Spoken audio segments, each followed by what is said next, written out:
Yan na, gumana na po yung kanilang mga automatic na sprinkler. Yan, meron pa rin isa sa kabila. Shout out. Kali-kali ka, te. Sakman butas. Idol!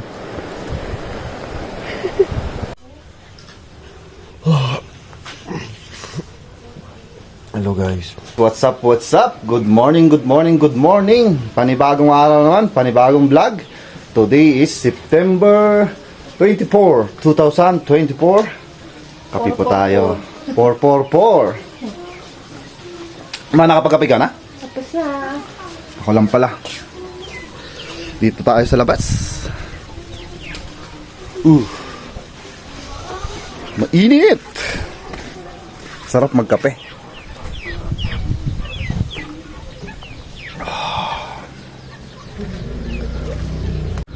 Ayun, habang nagkakape po tayo, check po natin yung ating itatanim mamaya. Bale yun, no? Ito po pala ay ano naman kaya to? Binalot ko sa tela. Tsaka binabad ko po pala to overnight. Ayan, no? Diyan, dito sa balde. Kakatanggal ko lang po kanina. Hindi natin na videohan. Gawa po ng sobrang mahangin kanina dito sa labas. Ngarag na naman ang ating video pag ganun. So ngayon na lang natin mabibidyohan. Dito medyo tingnan natin yun, no? Ayan, binhi po ng coriander. Bali ito tatanim natin dun sa namatay na ano o Chinese spinach natin, yung pulunsay. Yun ang binabad natin overnight para mas mabilis po tumubo, makahabol tayo sa presyo, tsaka makapatubo po tayo agad. Ganun lang. Ayan, na-share ko sa inyo isang technique ng ginagawa namin dito. Bali ito applicable din ito sa carrot. Yan, hulog pa yung isa.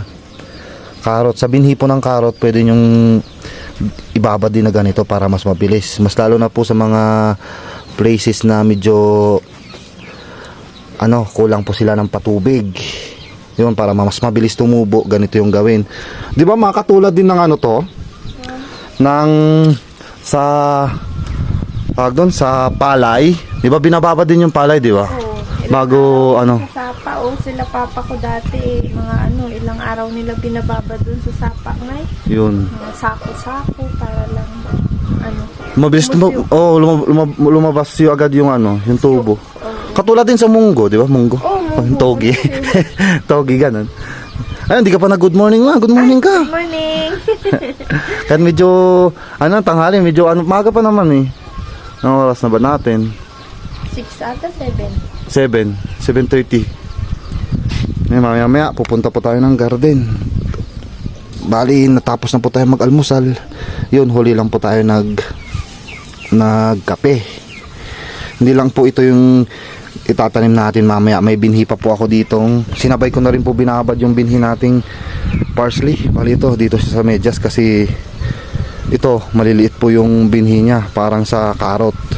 O ganito, sinasabi ko pa, pwede nyo gawin ganito rin. Yan, binabad po lang po natin sa medyas. Nilagay natin sa medyas para mas madali. Ayan, babad nyo overnight. Pero mas magandang technique nun, ayun, at least kahit umaga, share po ako sa inyo ng pamamaraan. Pwede nyo gawin, mas maganda sa umaga nyo ibabad, tsaka sa gabi nyo ibilad. Tayo kasi kahapon, hapon na natin nakuha itong binhi ng parsley, pati itong coriander, kaya kagabi ko lang binabad. Ganun lang. Mas maganda sana kung ano, kung umaga natin binabad, hapon para sakto-sakto ngayong umaga sana ay bilad natin ng gabi. Pag umaga tuyo na siya, madali na nating itanim. Di bali mamaya unti-untiin po nating itatanim mga to. Talian lang po natin ulit at sasampay natin. Bango.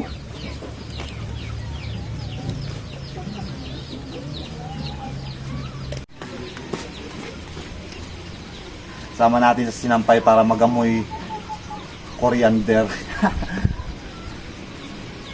Kailangan kasi natin matuyo agad to para medyo yun nga, madali natin tanim mamaya. Tuloy po natin magkape.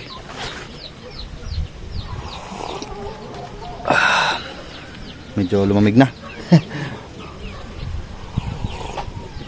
Ay. May nakita kasi po ako doon nag-harvest ng patatas pero kaso nasa malayuan.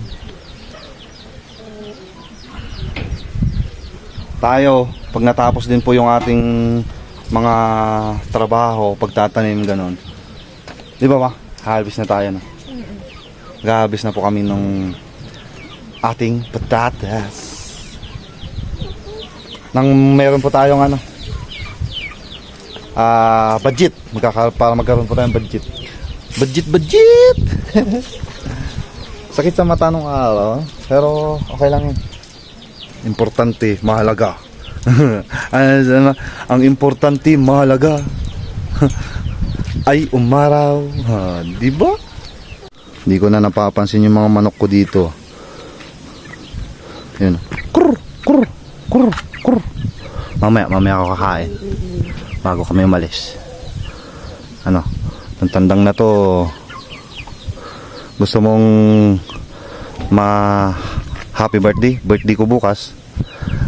Joke lang. Kailangan natin magparami at marami din tayong makakatay in case may mga okasyon meron tayo makakatay. Tapos siyempre pag gusto nating magulam, may maulam. Ayan po inahin natin. Ayan mga pananim dito ni Mrs. Ay, namumulaklak na yung kanyang alugbati. Ayun, pinat lang po ni Mrs. to, kagandahan din. Tsaka bago i-transplant. Ganda ng klima natin, no? Oh, ha? Shush, maaraw. Kaya magandang magtrabaho ngayon. Siyempre, hindi rin po magpapatalo yung aming aso. Papaaraw din. Nabi! Tinuka nung tandang yung mga sisiw. Tara, pasok! Paraw ka. Paraw ka? Sige dyan, paraw ka dyan. Bali, yun guys, ito po pala yung mga nilagay natin dun sa medyas. Ayun, parsley, decora. Bali, 3 klase. Kaya ganun yung style. Ayun, ito isa naman. Yun. Bali, itong dalawa na to kay mama. Ito po yung sa atin. Medyo malaki-laki. Mga grams to. Ayun, 50 grams. 50 grams to. Itong dalawang maliit. Ito 7. Ano yun? 7 din. Parehas pala. 7 grams. 7 grams po to. Tiga ano na to, ma? 100 ata. 100 plus, no? Ito medyo ano na to? Medyo mahal to. Kasi ito nga 50 grams. 50 grams. Ayan. Nakakita nyo na. Ano mga, ang daming, hindi lang isang klase ang parsley. Daming variety. Pero common na tinatanim namin dito, itong mga decora. Ito yung kulot na kulot. Curly. Alam nyo yun? Yung curly. Yun. Tapos ito naman, itong isa. Ito po yung medyo buwaghag yung dito sa taas niya, yung dahon. Yun, pakitang kita sa picture. Buwaghag po siya. Tapos itong isa. Yun, oh. Kulot. Lut ko. Diba? Ayos? Bitlog. Ito yung bini natin parsley. Kukunin na po natin. Kasi tayo sisibat na. Kaya, tara! Bibili po tayo na mauulam. Dilata kaso sarado. Yung pupunta ni Mrs. Yung nag-i-store dito. Si Manang Dilina. Wada? Tingnan mo yung aso dyan, ha?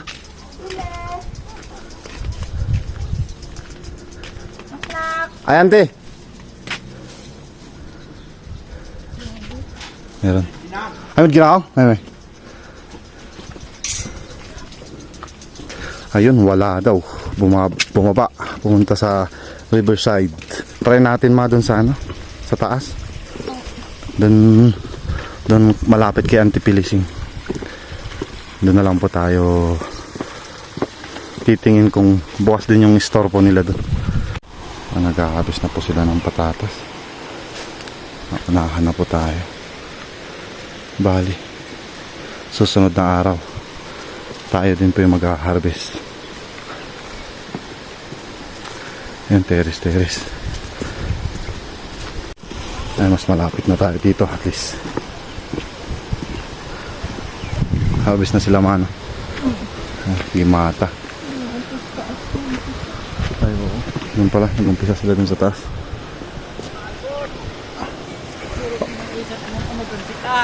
Aw, yung kasano kayo Manong Milol, kakali-kali ka te. Ay, nakakit sila. Pinakman butas. Yeah, Manong Malon. Pinakman butas na, sinilas. Manchinilas, gusto tayo man butas ke. Magasan podot-podot. Maumong yung butas. Naumum si butas. Mingol, banguna ka. Idol! Mapaunahin mo si Kuya Malon. Magpapalit daw siya ng tsinelas.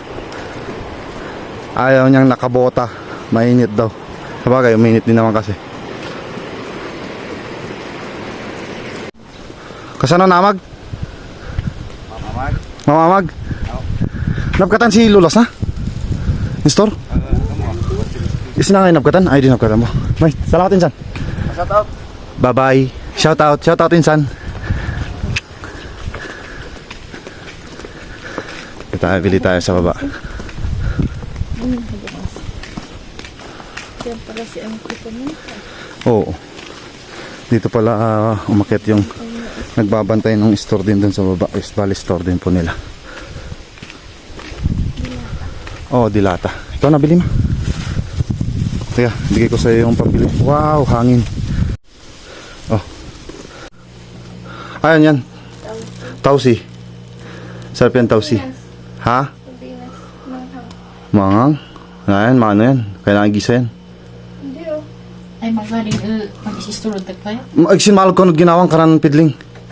Ay, waras pili? Wara-waras di. Baka sumangat di may mga kumbuyan tiyid silid. Siri ang kalay ablil. Ito na kinahalan. Tusong. Prosen? Ay. Ayun, sige, apritado na lang para may ano. Hindi masyadong malangsa.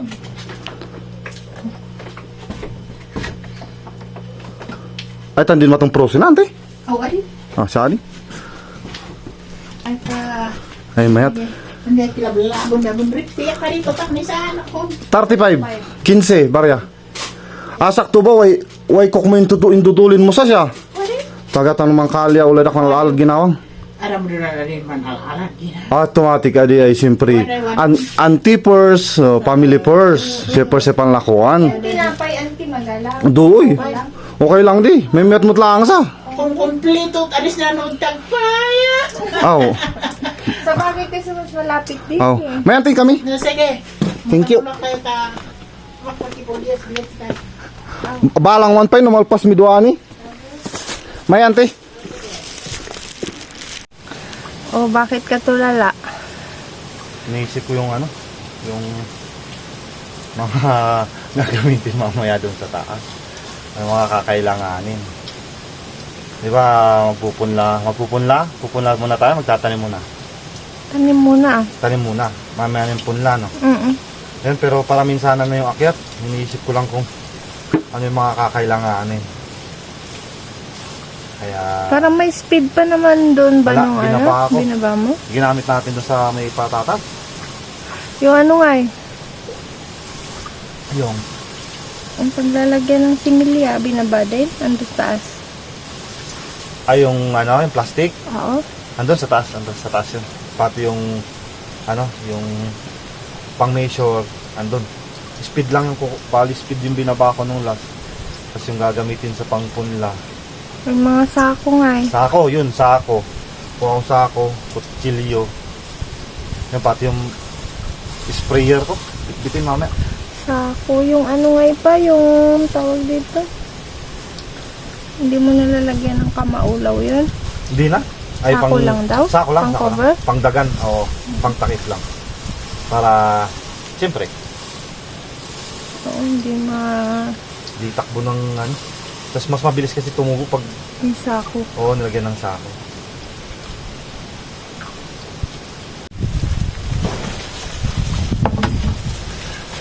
Ito. Ako, ay! Nabuhos. Ano yan? Binhi ng ano, sibuyas. Sibuyas dahon. Ayun, itim. Ayun.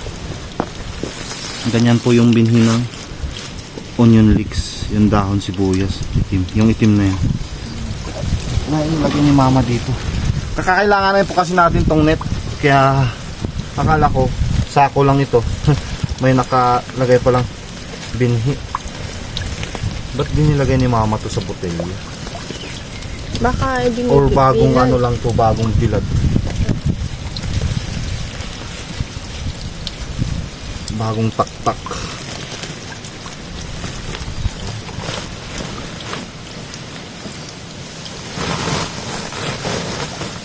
Yung net. Ito lang kami nakalagay dito. Net lang na, plastic. Ganyan natin itong mga sako. Gamihan na natin para panigurado.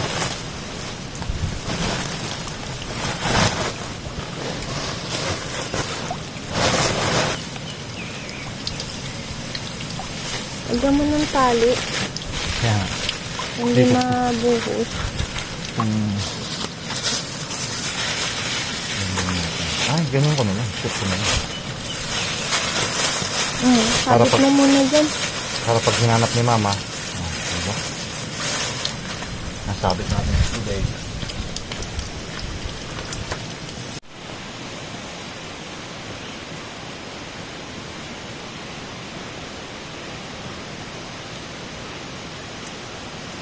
Parang magandang mag-change career ah.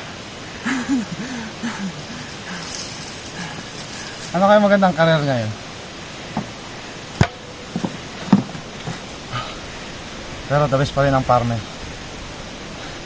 Farming is the best. Kasi, isipin nyo, sa araw-araw na nakain sa inyong lamesa, galing sa farming. Kaya, ayun, binibiro ko lang po kayo. Bali, pagod ko lang to na pakyan. Ayan, dadali ni Mrs. yung baon namin doon. Kaya po minsan, naiisip ko na parang gusto ko nang mag-change career. Parang magandang mag full time vlog, kaso nga lang yun din, kailangan ng budget. Lalo na pag yung pupunta ka dito, pupunta ka doon, diba? Puros gastos. Pero yun nga, minsan kakapagod din eh. Katulad nito, kita nyo, pananim natin 2 beses na tayo, pangalawa na to, papalit na naman tayo. Pati sa taas na yon. Pero yun nga, pwedeng magpahinga, wag lang sumuko. Binibiro ko lang po kayo na mag-change career ako. Hindi ko naman gagawin yun kasi ito na po yung nakagisnan kong trabaho. Tsaka ano naman, kahit papaano, kahit ganito na nangyari, masaya naman po ako na at least kahit papaano may trabaho po ako. Tsaka dito na talaga yung ano, medyo na eh, di ba ma? Medyo matalino tayo konti. May knowledge tayo dito sa ganitong trabaho. Pero open naman ako sa ibang trabaho. Yun nga lang, mas bet ko to kasi yun nga, amo ko sarili ko. Tsaka ganito lang naman eh, buhay talaga magsasaka na ano eh, na minsan ganito nangyayari. Challenge lang sa buhay natin yan. Kaya pwedeng magpahinga, wag lang sumuko. So ano, bakit? Tuloy na natin, tanim na tayo. Sige, ako na ulit magmi-measure. Mamaya po pala tayo magpupunla sa baba kasi medyo matagal-tagal na trabaho yun, mabusisi. Kaya ito muna, at least kasi ito mas mabilis. Kaya ako muna magano na ako, no? Maglilinya na.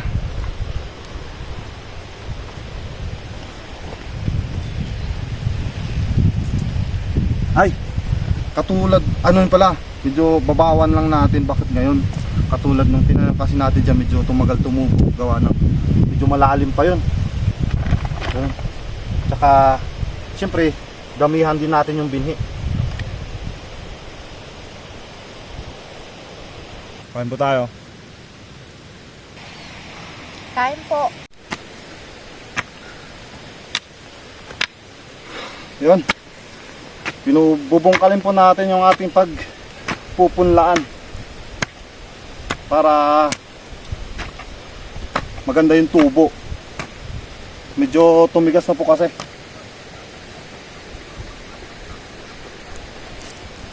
Mga ilang kama kaya? Abot. Kaya nga eh. Mga 5 siguro. Oo. 5 muna. Testing mo muna 5. Oo.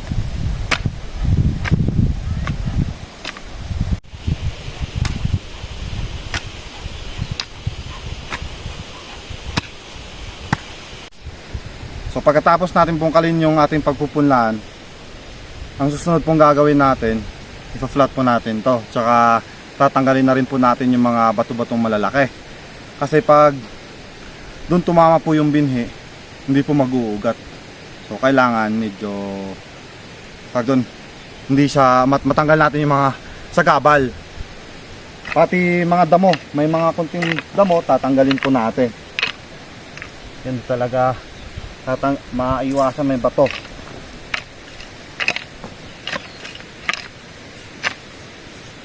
Ha? Malaki.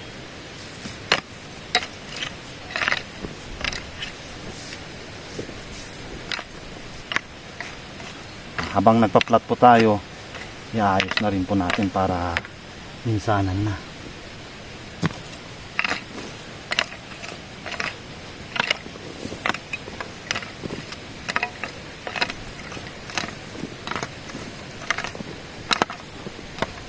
Pwede naman pong gawin sa potting tray, pwede naman pong ganon. Kaso nga lang sa atin kasi, mas bet ko kasi yung ganito. Tsaka, medyo pang maramihan din kasi tatanim natin. Kaya, mas maganda yung ganitong plot na lang kaysa potting tray. Pero pag gusto nyo yung paunti-unti lang, pwedeng potting tray. At least makokontrol nyo yung klema naman sa mga ganon. Yung patubig, pwede nyong isilong para hindi masyadong maarawan, ganun. Pero pag ganito, babad. Kagandahan nga lang, pag umulan, libre patubig. Tsaka, ano naman kasi, maganda rin kasi yung klima namin dito. Sakto-sakto lang, malamig, medyo mainit, ganun. Tsaka para matraining din yung ating binhi. Habang malilit pa makita na natin po yung doon yung pangit yung tubo. Para pag tinransplant po natin, siyempre kahit hindi naman po 100% na maayos or yung pag susurvive niya sa pagka-transplant, kahit pa paano medyo matibay-tibay lang.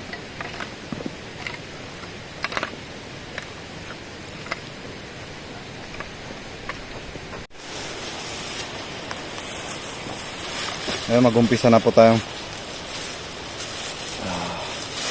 magkalat. Dito, unahin po natin yung 50 grams.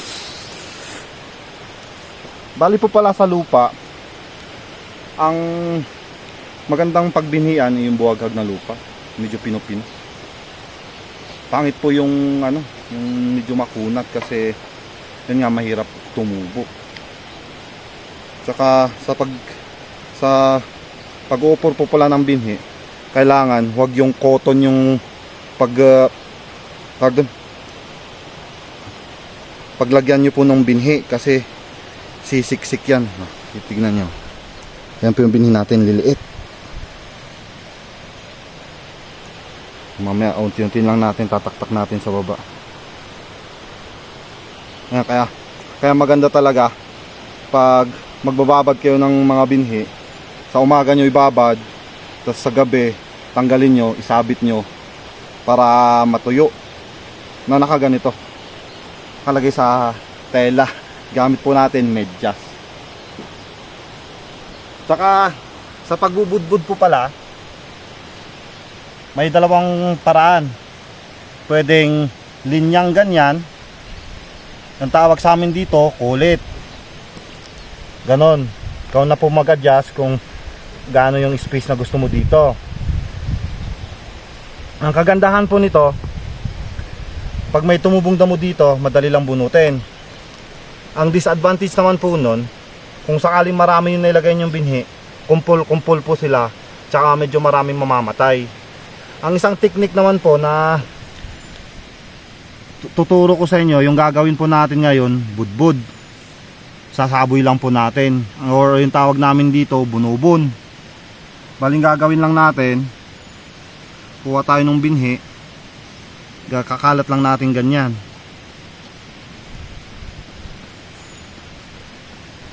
Kagandahan lang naman po nito, medyo maluwang yung space.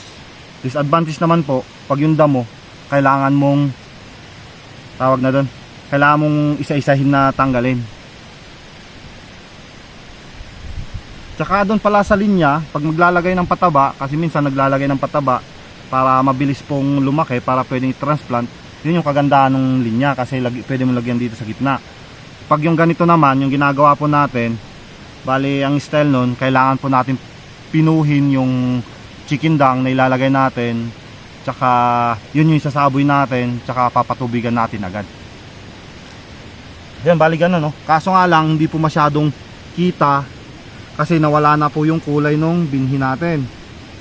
Bali yun, kailangan lang yumuko nang makita natin kung may nilalagay, kung ano ba, may isa nilalagay. Tsaka yung pagtubo po pala nito, medyo matagal. Hindi katulad ng ibang gulay, mabilis lang tumubo. Ito, mga siguro aabot ng mga 12 days o 10 araw. Mas lalo na pag hindi nyo po binabad, mga abutin po ng 15 days yun. Pero pag lagi nyo pong pinapatubigan, alalayan nyo naman po kasi to, kailangan nalalayan din everyday. Kailangan araw-araw pinapatubigan mo to. Yan, dito tayo, lipat tayo dito sa kabila. Ay, tapos na tayo dito sa unang plot. Yan, dadagdagan ko lang dito sa gilid kasi walang nilagay. Dito naman tayo, medyo yun lang. Tanggalin natin yung mga damo para hindi pa pasali. Kasi minsan itong mga damo na to, maliliit na to, yung pa yung unang tutubo, bali ano yun pa yung binhi natin, mahihirapan tumubo, or pag tumubo man, matatakpan nung damo, maunang mamamatay yung binhi.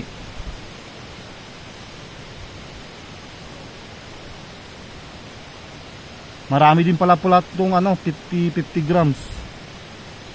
Oh, baka abutin pa hanggang dun.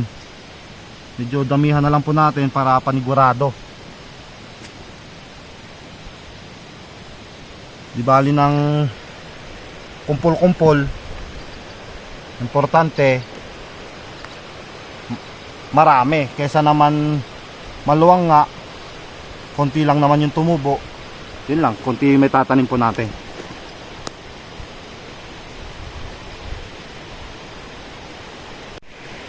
Kung umabot po kayo sa video natin na to at nagustuhan nyo yung ating video, baka naman pwede nyo i-share, pwede nyo pong i-like, saka syempre mag-comment din po kayo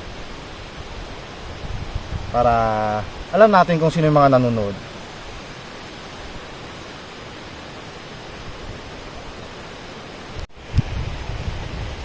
Sinisimot na po natin.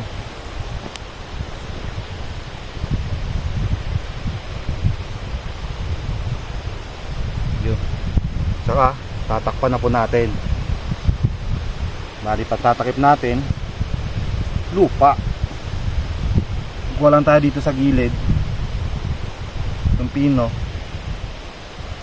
Ganyan. Kung todo pati yung kamay nagiging salaan.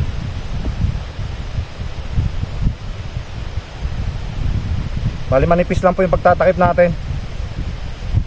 Pag yung mga gano'n may nahulog na bato, damo, tanggal.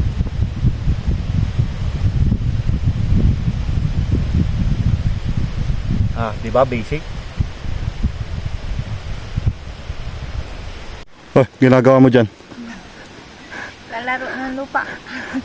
Medyo ano kasi, matigas yung lupa dyan sa ano no, yung pinagkuhanan ko kanina, pinantakip. Oo, doon. Ito na nakita ka malambot. Ito, mga compost na ano, compost ng damo. Lambot to. Kaya mas mainam pa to. Buti nga kanina napansin ko na. Buti may na-compost pala dito sa gilid. Yan oh. Yan, the best ito na pangtakip. Yun. Itong mga to, durugin pa natin oh. Dagdag. Hanggang sa maipon dito sa baba. Ayun yung pangtatakip natin. Diba? Astig. Basic. Ayan, tatakip tayo.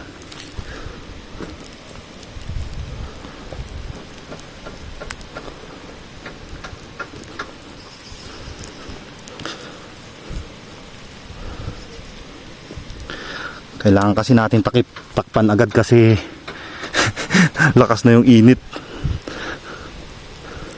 Walang kwentang binabad natin yung binhi pag naarawan.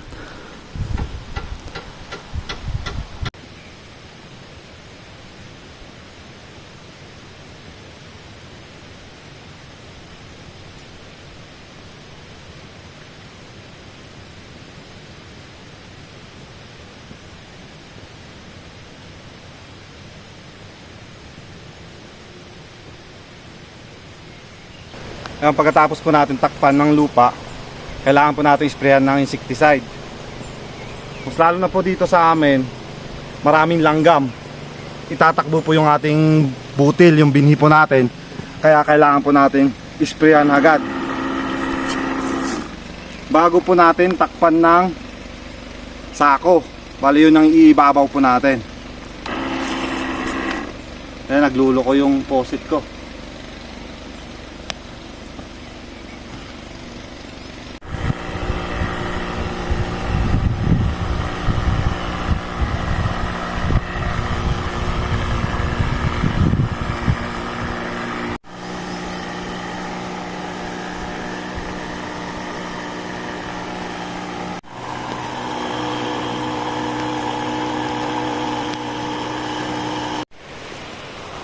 Yun, bali ginawa natin, binasa po natin ng husto para sakto-sakto, pati yung lupa, basa, tsaka yung binin natin mag-mix na para madaling tumubo. Ngayon naman, tatakpan po natin ng sako yan.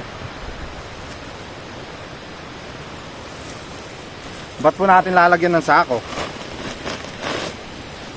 Para po yung moisture po nung lupa di po madaling matuyo. Tsaka pag umulan po ng malakas, hindi po lalabas yung ating binhi. Kasi pag di po natin tinakpan to, malamang pag umulan ng malakas yan, or kutkutin lang ng langgam yan, tatakbo na po yung ating binhi. Bali, ganun lang yung gagawin natin. Lagyan natin ng konting bato muna, kasi medyo mahangin. Latag natin ng gusto. Mamaya ko na lalagyan yun, dito muna. Kailangan lang bilisan, medyo ganun, wala kaming dalang mas.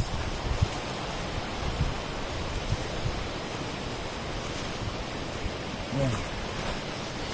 Ayusin lang natin pagkalatag.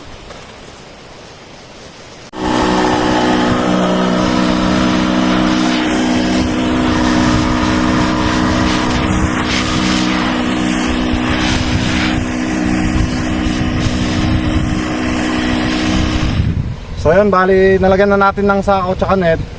Iubos na natin tong insecticide para pati yung sako mabasa.